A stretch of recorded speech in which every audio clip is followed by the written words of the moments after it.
What up, you guys? Slim here at Team Purple Panda, back with a new video idea.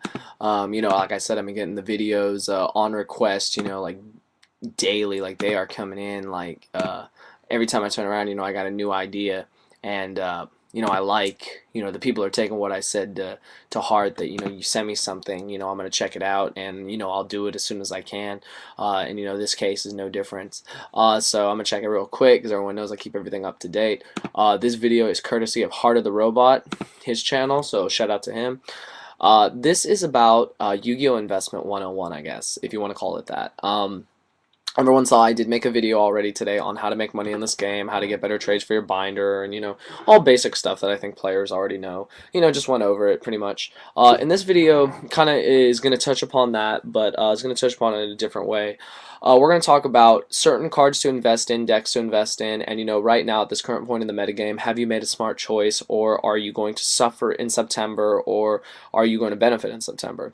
So right now, you guys, it's July 17th. We've still got well over a month and counting until September 1st. The new ban list will be out and will take effect. So people are wondering, and I get asked all the time, did I make a smart trade? Did I make a smart buy? Did I make a smart choice in what I decided to buy or sell or trade or do today? And I'm going to go over a couple cards and just deck ideas in general of which people have invested in and whether they're a good investment or not. So we're going to go over some of the most basic. As far as pot of duality goes, you guys, I honestly don't see duality going below 2. So if you do have a full set of dualities, I mean, you're only out 1 duality. You are out a significant amount of cash because they've gone down. And Konami, you're idiots for reprinting it. I'm sorry. I don't care that everyone will have it, but it's like, honestly, you make the cards so expensive and so hard to get when it comes out, and now you're just making it dirt cheap, and I'm not surprised. But it was just a bad choice, bad call on your part. So that's all I have to say on Pot of Duality. Next, probably one of the most expensive cards, Solemn Warning. People ask me all the time, Slim, should I get a Solemn Warning? Should I buy it, trade it, sell it, whatever. My honest thing on Solemn Warning is that's probably one of the best investments that you can make in this game right now. Solemn Warning is just that broken and that good. It's one of the best trap cards out in this game, and it should, people should be running it. If they do run traps, they should be running 2 of them because 2 is all you can run. So investing in them, their price tag is easily $70 minimal to God knows how much, but in the long run, it's a really good investment. I made the investment, and I'm very proud of it. It worked. They work great. I can't stress that enough. So Solemn Warning is definitely something you want to invest in for the long run. If Konami hits it to 1, I mean, Konami's so dumb with so many decisions. I would honestly hope they'd leave it at 2. At 3, it was way too powerful, but at 2, it's cool because 3 is overkill usually of most cards. But yeah, Warning is a good investment, you guys. In the long run, it will benefit you. The next card, of course, that I get asked all the time about, Tangential Hyper Librarian. I'm going to keep it short and simple. You only need 1. It's going to go to 1. I don't think Konami will ban it. They want to keep making money, of course. They're very greedy. So I think Hyper Librarian at 1. Invest in 1, keep 1. That's all you need to do to make a lot of decks broken. I mean, Librarian's just a good card. It should just be one of those staple synchros from now on. So yeah, so invest in a Librarian. If you don't have one, trade for it, sell for it, whatever, buy it. Yeah, good investment. As far as Reborn Tengu goes, I will not invest in Tengus myself. I don't think they would benefit me in any way. They don't belong in a Gravekeeper deck. They don't belong in a lot of the decks I run. If you do have them, can hold on to them. I don't know what the list will do to them. I think they might actually stay at 3, honestly. I don't know if they're going to hit it or not, but if they do, you won't take that big a hit. So as far as Tengu goes, if you have them, keep them. If you don't have them and absolutely need them, invest in them. They are a good investment. They are a good card. They're very broken. Thank you again, Konami. But yeah, I don't think they're a bad investment. I think they're very beneficial if you run the right type of deck. So yes to Reborn Tengu. Some of the other things to cover, deck-wise, people are wondering what's going to happen to Angels. I don't think Angels are going to get hit. Angels. Yeah, that's ironic. I am wearing an Angels fitted while holding a Hyper Librarian. It's so awesome. As far as Angels go, I think they're too new to get hit in this meta. So I think Angels will be left alone. And, Christie is getting reprinted. So Christie might go to 1. I really don't know. I haven't played Fairies myself yet. I played against them and won. But, they are a broken deck. I've seen all they can do, and they win. And they're powerful, and Librarian's really good. Hyperion is really good, excuse me. But yeah, I don't think they're going to get hit that hard. So investing in the starter decks, you spend maybe 10, 20 bucks, no, 10 to 30 bucks, depending on how many you buy. It's a good investment in the long run. You at least have a deck that's playable and is good. You know, they're making these starter decks a lot better. So that's definitely a deck to invest in. People are wondering about Dragunities. If people bought the starter decks, you know that you don't get Phalanx, which I'm holding right now. Phalanx is the key card in the deck. You can't run the deck without it. They didn't include it in the starter. You have to get it from Hidden Arsenal 3. It's gone way down in price. Like, it just dropped. Same with Vajrana. They're not as high as they used to be. People are underestimating Dragunities. They can OTK. So, if you want to invest in the deck, you won't have to spend a lot, which is cool. I still think they're a good deck. They just need to be played by the right player to get, the most benefit out of them. So I think in the long run, decks like Dragunities, decks like Angels, they're not going to get hit. So just hold on to them and, rebuild them, revamp them, and get them ready for the new format in a month and counting. So that's what I think about decks like that.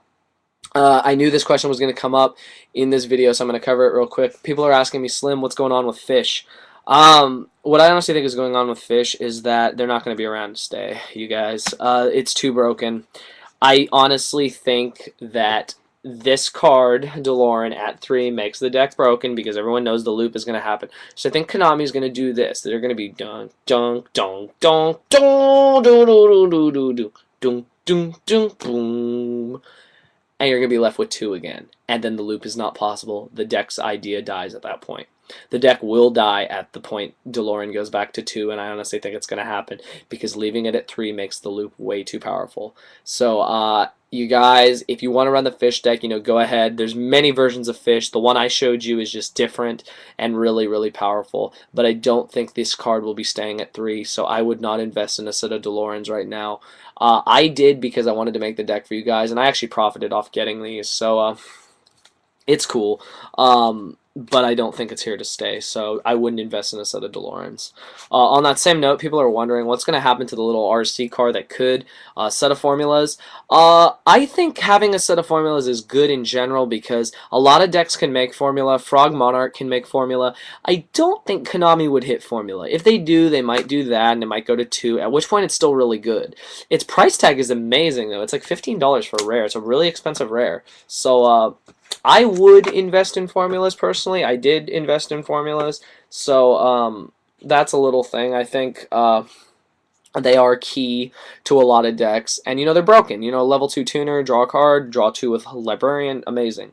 Definitely something to invest in. I feel it's a wise investment. Yeah, in the long run, even if it goes to 2 or 1, at least you have it, and it's a good get out of jail card, I guess, because it helps you draw a card, which could be your way out. So definitely invest in Formula Synchron. Really good card.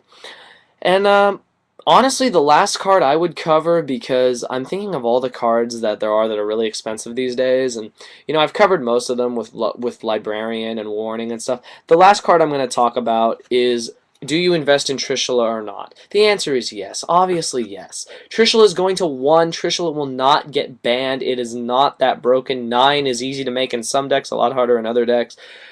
Investing in Trishula is very smart. It is the best level 9 out there. It's broken. It's strong. It wins games. You can Trishula loop and Fish. It's just a great card. I can't stress it enough. Investing in Trishula is just smart. You lose nothing in the process. How you go about getting your Trishula is your choice. Your version of Trishula is your choice, depending on the price tag or how much you want to spend. But in the long run, it does the same thing, and Trishula is amazing. So, you guys, that's all I have to say on Yu-Gi-Oh! Investment 101 on certain cards. If people want to know more about other cards, comment below and, I'll answer your questions and stuff. These were just the ones that I came up with based on the message I was sent and what was just good in general to buy and to keep after the ban list. I would hold on to most of the stuff you have because you don't know. You see, that's the thing, is you just don't know.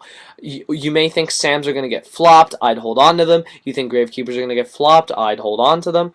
Any deck that you think is going to get hit, hold on to. The only thing I would not invest in, honestly, right now, like I said, is a set of DeLoreans because I honestly see them going back to 2 and the loop will end. So don't invest in that version of the deck. The deck itself is good, but for that particular loop, you need DeLorean. So I don't advise that at all.